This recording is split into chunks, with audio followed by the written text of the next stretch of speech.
And we're going to join her and lift every voice and sing.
Check in. Does everybody have their information? I'll just keep looking out there. There's packets being given out, but look, let's just stop a moment and recognize our leader, the Reverend Dr. William J. Barber II.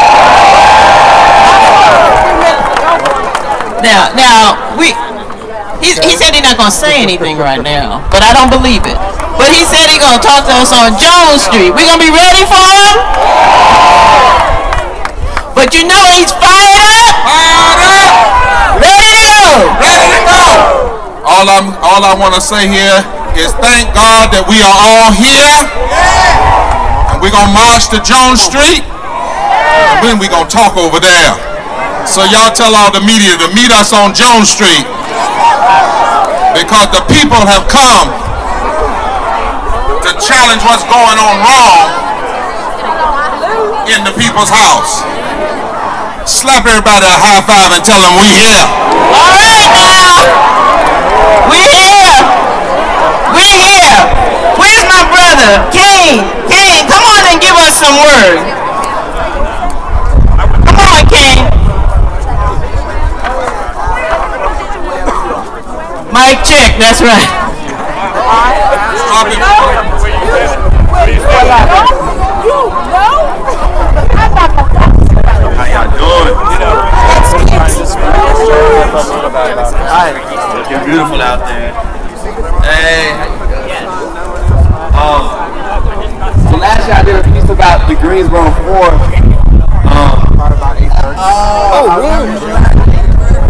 The ANT 4.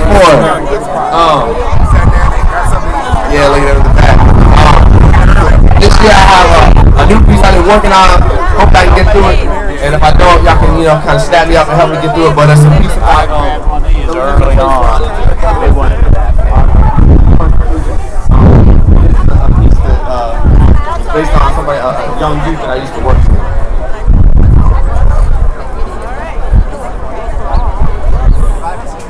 So it's Paul's with storytellers, so I got a story to tell. Y'all with me? Y'all gonna listen? All right. So we like to say that poetry is not like golf. You don't have to wait till the end of the poem to be like, right? So if you feel something I'm saying, we're supposed to be here. This is call and response, right? This isn't just one directional communication. So if you hear something that you feel, if it resonates with you, give me a little snap, give me a little, something come out of your soul. Let me know that you're feeling it, all right? All right. Once a week, I used to tutor a third grader from Puebla, Mexico named Daniel. His father was a short, chubby little man I used to work with in a restaurant kitchen with a smile like a kid who just put a thumbtack on the teacher's seat. My nephew Tyler is also in the third grade, but he doesn't need a tutor. In fact, he recently won the school-wide spelling bee. Tyler could probably spell resilience, or Daniel could describe it. They both have one thing in common though, they're absolutely obsessed with animated heroes. My nephew, he worships Spider-Man and the Hulk. I guess he dreams of one day climbing walls and showing off his giant green biceps. But Daniel, his hero isn't ripped, has no real superpowers, never steps into a phone booth to secretly slip into costume, and goes by an ordinary name. It's a me, Mario! Super Mario to be exact, but there isn't much super about him. I mean, he's a plumber in overalls who picks flowers to give him the temporary ability to throw fireballs at pelicans with turtle shells and conquers dangerous level by climbing up a brick wall and leaping off and sliding down a flagpole. Either way, he's plastered all over Daniel's walls in various goofy poses, and I can never understand why any kid would choose Mario to be his hero over the muscle-popping, web-slinging, slip costume-wearing Peter Parker. But then I realized that maybe for Daniel, that punchy little plumber with no muscles and an accent as thick as his mother's tamales reminds him of his father. Working class, immigrant man, never held a plunger, but knows what it's like to handle other people's mess, knows what it's like to climb a wall and leap for a flag they told him could never be his in the first place. So he threw steaming handfuls of desert aside, like fireballs when he crossed the border to come work in the U.S. back when paradise was just a pair of dice, like an ivory box full of dreams, placed before a firing squad of Minutemen and Border Patrol. He has no superpowers, no documents either, and a third grade education. So he used to pay for me $25 a week just to speak with his son, to try to help him become a student he never had the chance to be but in the state. Well, Daniel and students like him aren't even considered residents. I'm afraid that the border may be a bigger barrier. Tuition may be a bigger barrier to cross the border. I'm afraid maybe I shouldn't be teaching him to fish in a lake full of lava and lies. I know that at 8 years old, he can be anything he wants to do, except in college. You see, about a decade back, a bill called the DREAM Act was proposed to help immigrant minors keep higher education every year. After the votes come up, just showing us to make it seem like partisan meetings actually want to help their maid janitors and tomato pickers make it out the field and into the classroom. The bill is rolled into a scroll and left the rock and falls hope to the Capitol building. And Daniel's future is a montage of snapshots from the rolled up like a roll of film in the back pocket of divinity by a fallen angel left to right in some shadowy corner of purgatory. He thought God would never look, but I remind Daniel that even the brightest and most brilliant of photographs have to develop in the darkness, unravel like Fred Carter. Also the next stage, when the movie first did was placed in the spotlight, you need for born on a doorstep made of midnight. And these days, they got a dozen deadbolts on the dawn, but your daddy started teaching you to break those locks at the same time he taught you to tie your shoes and walk like the earth belonged to no one. I arrived early to our tutoring session one day. Daniel was still playing Super Mario. When his mother told him it was homework time, he whined, complained, and said he wanted to keep playing. A smirk bullet trained across my cheeks, but her response derailed my smile in its tracks. She told him, "Nico, tienes que estudiar para que no seas como tu papá, haciendo el trabajo que los demás no quieren hacer.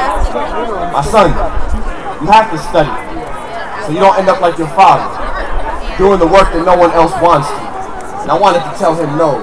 Tell him your mother is a brick house guerrera of a woman that loves you enough to slit her own dignity's throat, and I know what she's trying to teach you, boy, but nah, you be just like your father. Learn to pick those locks like he taught you. Let no rules written by men tell you when you can roam on God's green earth. No Uncle Sam, man, tell you when you can dream. You rub those brains of sonata out your eyes and replace them with little bits of revelation. And if a classmate or a store clerk or a coward with a badge of false coverage ever calls you, you leave it.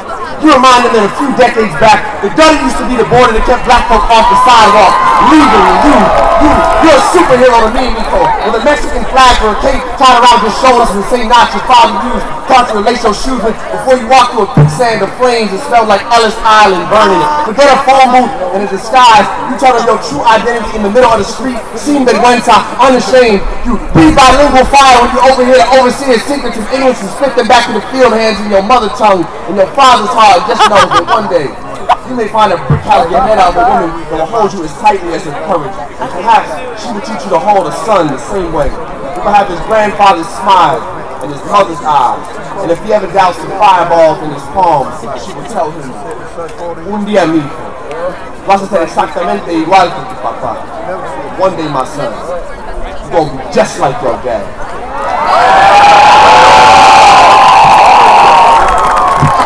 Hello, everybody. Give it up for, as we said, we're going to be talking on Jones Street, but would you all give it up for the national president and CEO? I'll do more on Jones Street, but just give it up for Ben Jealous.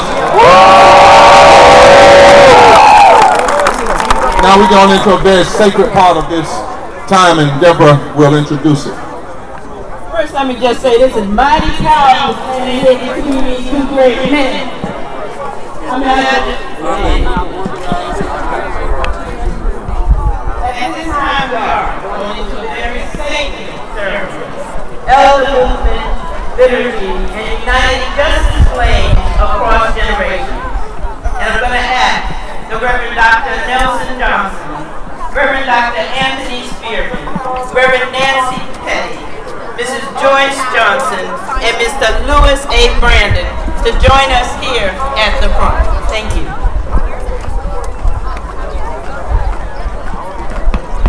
And let me just ask you to please move into South Street on the front of the stage, please.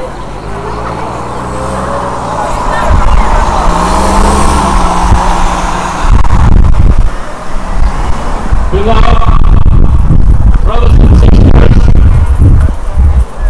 we invite you into a period of reflection that we might be grounded deeply in what God is calling us to do.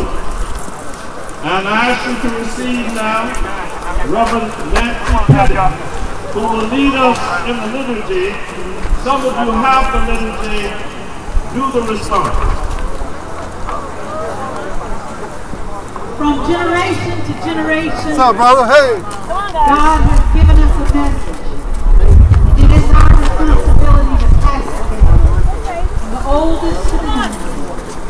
What does God require of us? But to do justice, to love mercy, and to walk humbly with our God. We, the elders and spiritual leaders from across North Carolina and the nation, bring our spirit of justice for all to HK on J in Raleigh. We fought for voting rights 60 years ago, and we stand against all attempts to reduce voting rights today.